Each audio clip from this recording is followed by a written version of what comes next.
The people rebel. Then all the congregation raised a loud cry, and the people wept that night. And all the people of Israel grumbled against Moses and Aaron.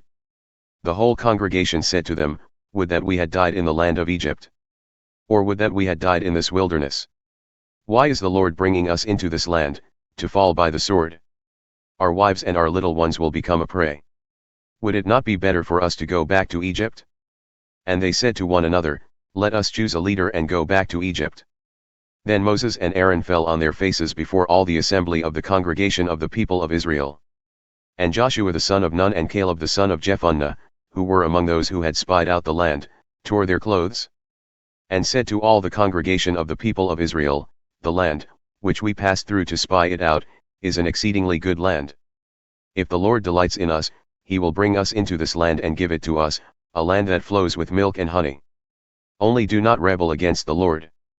And do not fear the people of the land, for they are bread for us. Their protection is removed from them, and the Lord is with us, do not fear them. Then all the congregation said to stone them with stones. But the glory of the Lord appeared at the tent of meeting to all the people of Israel. And the Lord said to Moses, How long will this people despise me? And how long will they not believe in me, in spite of all the signs that I have done among them?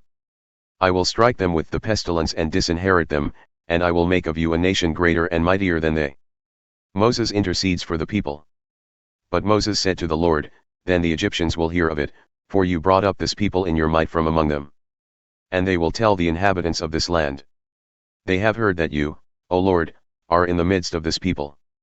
For you, O Lord, are seen face to face, and your cloud stands over them and you go before them, in a pillar of cloud by day and in a pillar of fire by night. Now if you kill this people as one man, then the nations who have heard your fame will say, It is because the Lord was not able to bring this people into the land that he swore to give to them that he has killed them in the wilderness.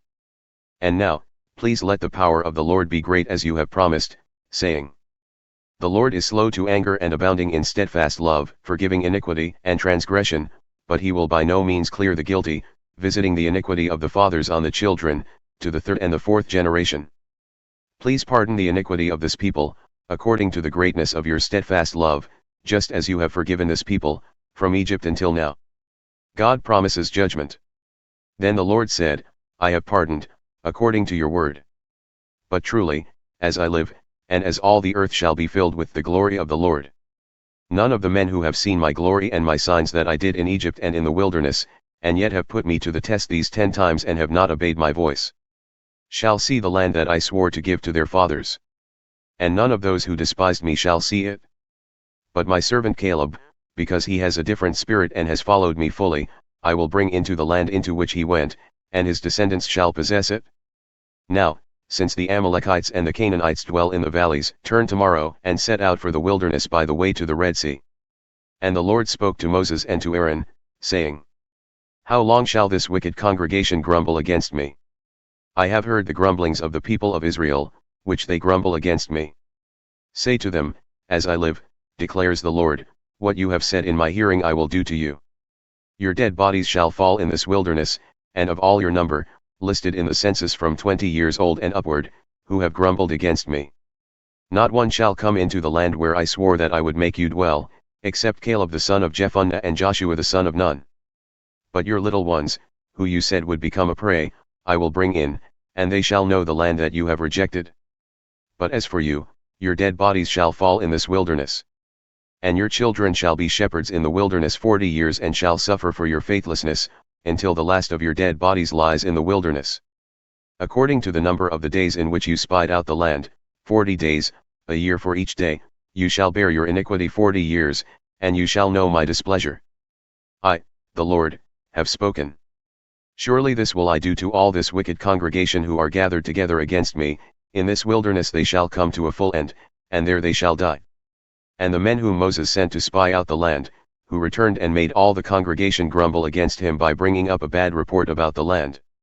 The men who brought up a bad report of the land, died by plague before the Lord. Of those men who went to spy out the land, only Joshua the son of Nun and Caleb the son of Jephunneh remained alive. Israel defeated in battle. When Moses told these words to all the people of Israel, the people mourned greatly. And they rose early in the morning and went up to the heights of the hill country, saying, "Here we are. We will go up to the place that the Lord has promised, for we have sinned." But Moses said, "Why now are you transgressing the command of the Lord, when that will not succeed? Do not go up, for the Lord is not among you, lest you be struck down before your enemies. For there the Amalekites and the Canaanites are facing you, and you shall fall by the sword. Because you have turned back from following the Lord will not be with you." But they presumed to go up to the heights of the hill country, although neither the ark of the covenant of the Lord nor Moses departed out of the camp. Then the Amalekites and the Canaanites who lived in that hill country came down and defeated them and pursued them, even to Hormah.